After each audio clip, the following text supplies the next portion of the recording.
Okay, so I'm going to demo how to edit a landscape. So these are two landscapes. This one here, by the way, is the after. So we have before and after. This is after I've edited. So you can see that the green has kind of, popped out more.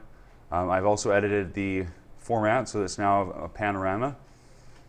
Okay, and this is the second photo. So photo 1 and photo 2. So what you are challenged to do is crop the photo to make it more interesting, adjust the hue and saturation and brightness and contrast to make the image stand out, and then use the clone tool or spot healing tool to remove any distracting objects. So for instance, in this one here, what I'm asking you to do is to erase these tourists. Okay, get them out of the photo. This is actually a photo that I took, and this is a place called the Giant's Causeway in Northern Ireland, and it's very beautiful. It looks like something out of Lord of the Rings. But it was crawling with tourists, and this is the best I could do to get a shot with no tourists. Okay, I mean, I was a tourist myself, so I can't really talk, and I'm probably in her photo. Okay, but your job is to erase them. Okay, once you've edited both photos, the castle and the causeway, then the challenge for you is to realistically add in something new to one of the photographs. So whichever one you like better, whether it's this broken down castle or this rocky coast, you could add something in. So it could be like a dragon, or it could be like a whale jumping out of the water, it could be a boat, it could be a flock of birds, it could be a walrus sitting on this rock. Okay, whatever you guys want to do. So let's start off by downloading the photo. So where it says download photo 1, you can click that. This will link to my Dropbox. Say no thanks. And then I can just click download. Okay, so it's going to download it. You'll see the little icon down here. The easiest way to get this into Photoshop now is to simply just drag this download icon right into Photoshop. Then it'll open.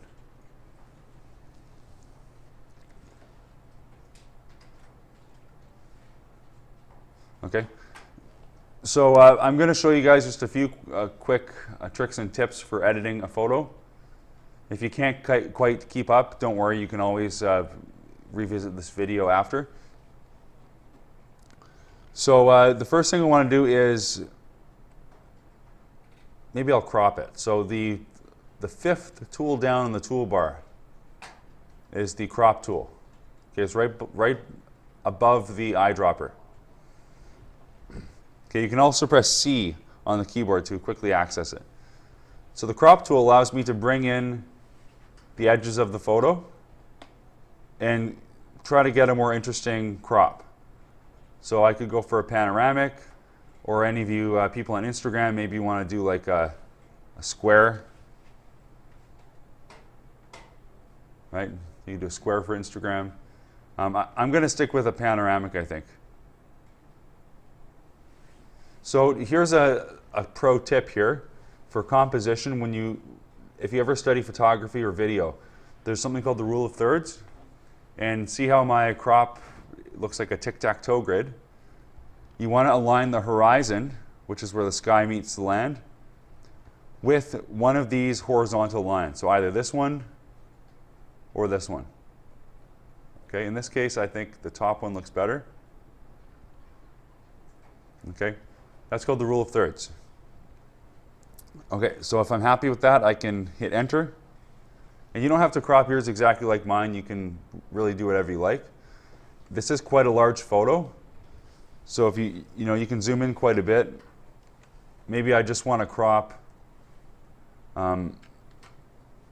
Maybe I just want to crop this section here. Okay, that's the beauty of having a big photo, is you can, just select a section that you like. So feel free to do that if you want to just select one part of it. I'm just going to go back to what I had before. Okay, so under the image menu, there are many adjustments we can make. So image adjustments, we'll only use probably 3 of these, but feel free to play with the other ones. The main ones I want to focus on today are hue and saturation and brightness and contrast. Okay, so hue and saturation allow you to actually change the color of the image. Okay, it might be hard to tell up on the screen there, but I can drastically change the color. I don't want it to be too obvious because I'm just making a subtle edit to this photo.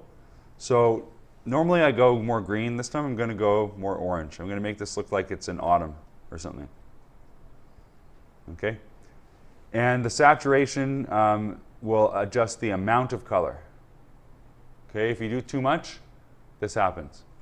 Okay, so again, we just want to make small adjustments.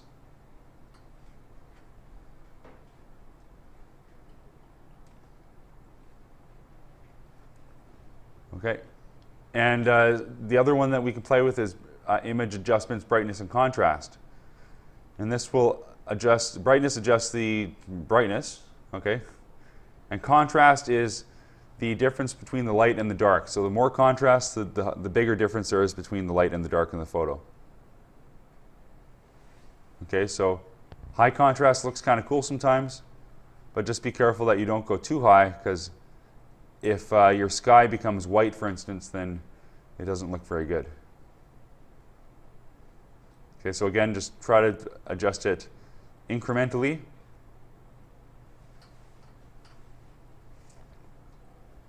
Okay, the other thing you could do, I mean, I've seen some students put in their own sky, for instance. Like you could take out this sky, put in a new one, if you wanted to make it like a stormy day. Okay, that's kind of, you know, going above and beyond, but if you want to try that, go for it. Okay, other than that, we can play with things like exposure.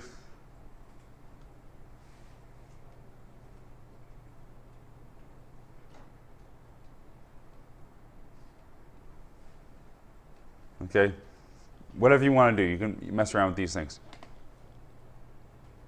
So that is this photo. It's pretty straightforward. The second photo can be a little bit more interesting because we're actually going to be removing people out of the image.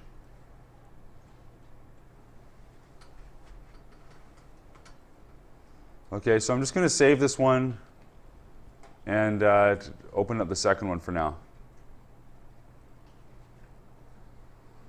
So we'll call this Powell Landscape 1. Oops, it's already there. Okay, I'll just close that down. These are quite large images, so you probably don't want to be editing 2 at once. Otherwise, it could really slow down your computer.